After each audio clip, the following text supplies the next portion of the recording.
Today, I'll show you how I tattoo this design using various tattooing techniques, giving you an in-depth look at what I do through a macro lens. If you want to try this yourself, you'll find a download link in the video description with the template and finished stencil. This is my Greywash setup. The leftmost cap is for white, but I only fill it at the end so it doesn't dry out. I shave the area where the design will be placed using cleansing foam. Even if there are only very fine hairs, I still shave the area because these fine hairs could clog the needle. I clean the area with skin disinfectant and then apply a thin layer of stencil stuff. Place the template, peel it off, and let it dry for at least 10 minutes. This is what my workspace looks like. For the first step, I use a 4.2mm stroke, 8 volts, and extend the needle about 4mm out of the cartridge. Before starting, I apply a thin layer of Vaseline to make it easier to wipe off excess ink later. On the left side, I'll display the template so you can follow exactly what I'm doing. I use different gray tones to secure the stencil on the skin. If you're wondering which gray tone I use for which lines, don't worry, I'll show you shortly. In the first pass, I tattoo the lines with dark and light gray. At the very end, I'll make the lines that need to be truly black. The design is a mix of realism and drawing, which means I do use bold lines but very sparingly. For the remaining lines, it's important that they don't look too solid. If you make bold black lines everywhere, it quickly looks unnatural, almost like it's painted on. That doesn't suit something that's supposed to look realistic. The more details we mark with these lines, the more detailed the tattoo will look in the end. In this shot, you can clearly see how I use my free hand, in this case, the left one, to stretch the skin, allowing me to work precisely. I pull the guideline straight through here. However, if this is too difficult for you as a beginner, you can always stop and start again.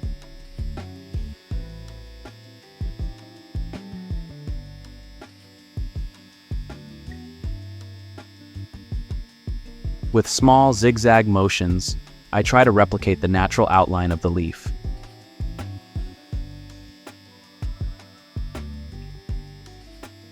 Details like these are crucial for the quality of the finished tattoo. I outline the leaves here with dark gray, but they don't need to be solid lines yet because, as mentioned earlier, the lines that need to be black will be made black at the very end.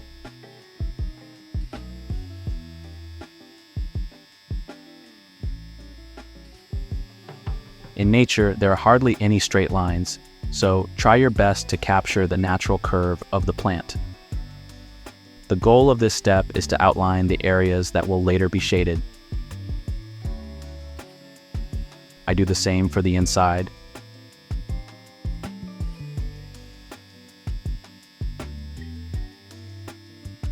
To keep the video from being unnecessarily long, I'm showing you in this image exactly which lines I tattooed with which gray tone.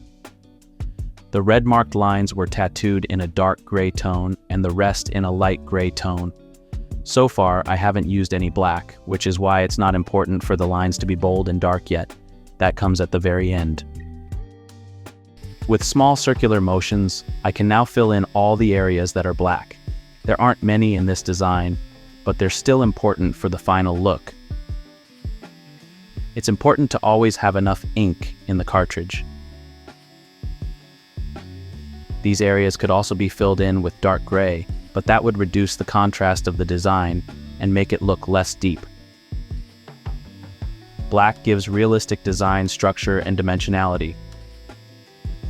Black is the most durable pigment. Gray tones tend to fade faster. Deep black lasts longer and remains clearly visible over the years. Let's move on to the dot work technique. My goal with this technique is to create smooth transitions. Specifically, I mean blending the filled areas. For that, I also use pure black.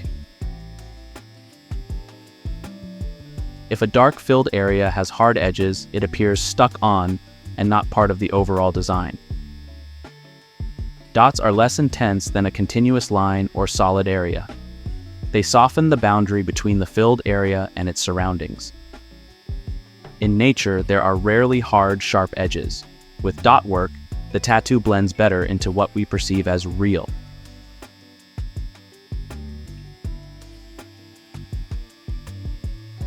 For stipple shading, I use 5 volts. Otherwise, the machine settings remain the same. Here, I mix black and dark gray directly in the cartridge. If I were to use a gray that's too light, I would have to do multiple passes to get the shading dark enough. That's why it's always better to work with the correct gray tone or black. Lots of dots close together create a dark effect.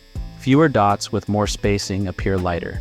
This allows you to work very precisely and create different levels of shading. With tattoos, stipple shading often stays beautiful longer because the dots don't spread as quickly as thick lines or solid areas. This means the tattoo remains crisp and clean for longer. With stipple shading, we achieve a unique texture. Up close, you can see the individual dots, but from far away, it looks like smooth shading. That's why I enjoy using this technique.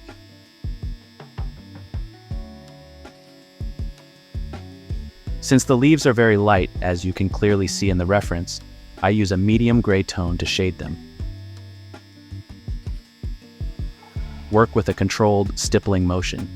Avoid too much pressure. You want dots, not blowouts. Depending on how deep you go, the dot will be darker or lighter. This means you'll need to practice to figure out which depth produces which effect. I can show you, but you'll have to learn it yourself.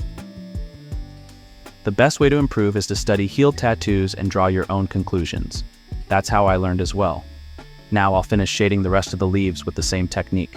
But I won't show it to avoid making the video unnecessarily long. The large leaves at the bottom work the same way as the small leaves at the top. I'll use the stipple shading technique for fine gradations. Now comes one of the most important steps, in my opinion, outlining the leaves with black. If you look closely at the reference, you can see black lines, and I'll add those in the final pass to create contrast. If it were a purely realistic design, I wouldn't do this, but since it's a mix of drawing and realism, I will.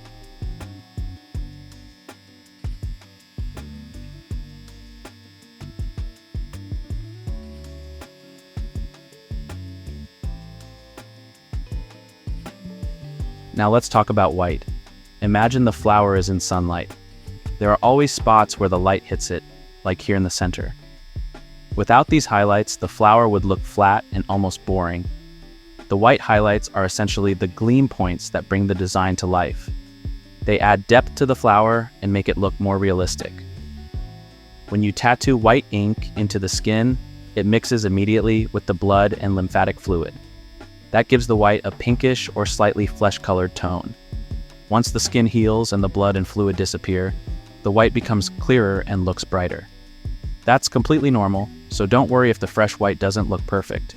It'll show its true color after healing. If you enjoyed the video, I'd appreciate it if you liked it and subscribed to the channel. And if you're interested in how I tattoo a portrait using the stipple shading technique and which mistakes you absolutely need to avoid, then check out this video here.